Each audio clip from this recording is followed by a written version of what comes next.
All right, geometry. So we are looking here at the practice packet for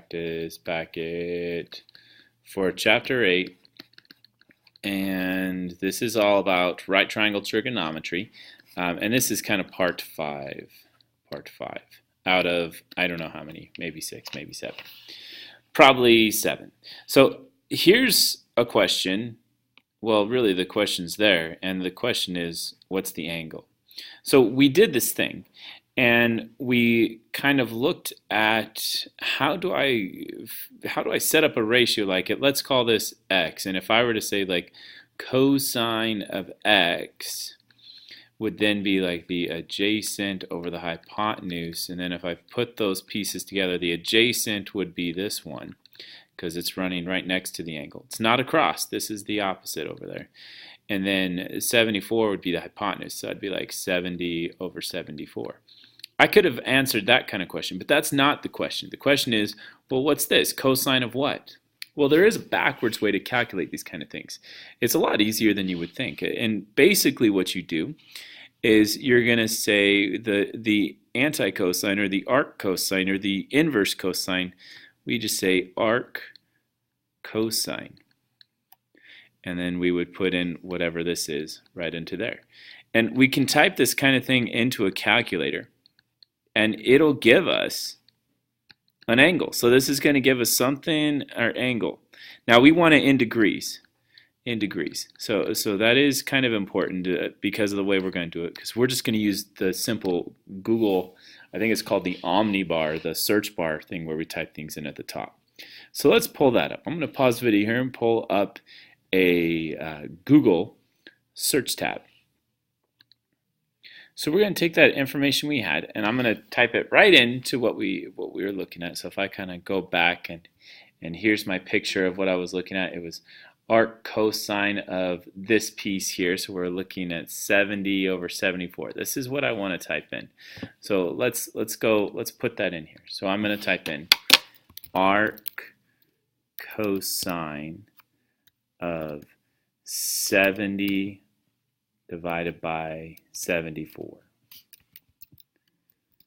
And it's already giving me an answer here. If you kind of notice, it's saying like, oh, that's 0.330297355 rad, whatever that is. That's radians. That's the number of radius around a circle kind of measured. So it's usually, it's not in degrees. And in fact, it's just another kind of unit, you could say. But we want it in degrees. So I want to be more specific. In degrees. Oh, 18.924644 degrees.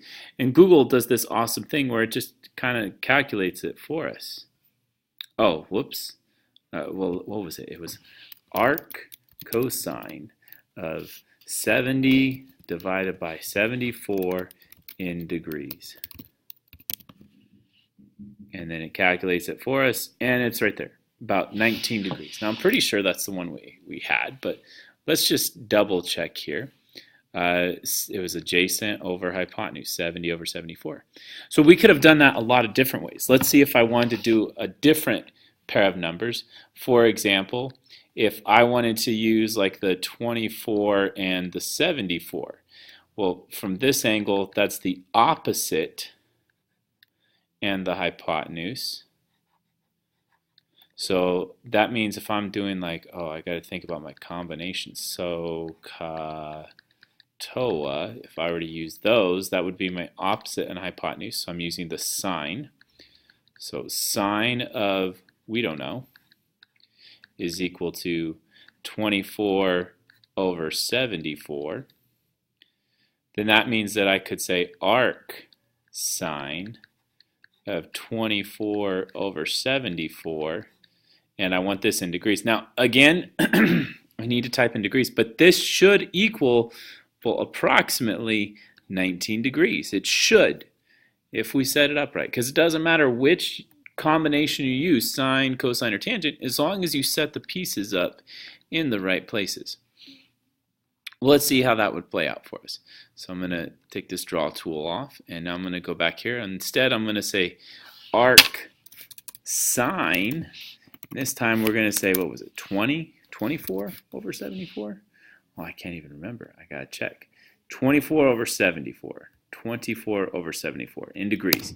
And it's, there you go, 19 degrees. Just like we had on the last one. So that is so easy.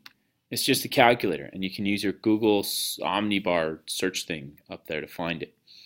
Okay, now let's see what else we're looking at. Let's just do one more example of this just to kind of wrap up this simple idea. So if I were to do this one down here, let's say I wanted to do tangent just to be different because we haven't done that one yet. Well, tangent of question mark equals the opposite side over the adjacent side because it's SOHCAHTOA, SOHCAHTOA, TOA. All right. Then the opposite would be this 42. That's our opposite because it's across. And 56 would be our adjacent. So this should be 42 over 56. That means I could do that arc, like that anti. So arc tan of 42 divided by 56. Now remember, I do need to say like in degrees. I could even say in DEG, like I could abbreviate it, but I still need to find something. All right, so I'm going to click this off, and I'm going to go back to my search window, and I want to do arc tan. So it was arc tan of 42 divided by, what was it, 56? 56, whoops, arc tan of 42 divided by 56. But it's giving me that rad thing again, so I got to say in degrees. And it comes out to, it looked like it automatically did it for me too, right here, 36.86. So let's just say 37. 37 degrees. So arc tan, whoa, not that one, down here. Arc tan of 42 over 56 is equal to, what was it, 38 degrees? 37 degrees, I think, 37 degrees. There we go. Piece of cake. All right, I'm going to do the other parts in another video, but this is just kind of showing you how to calculate angles given sides.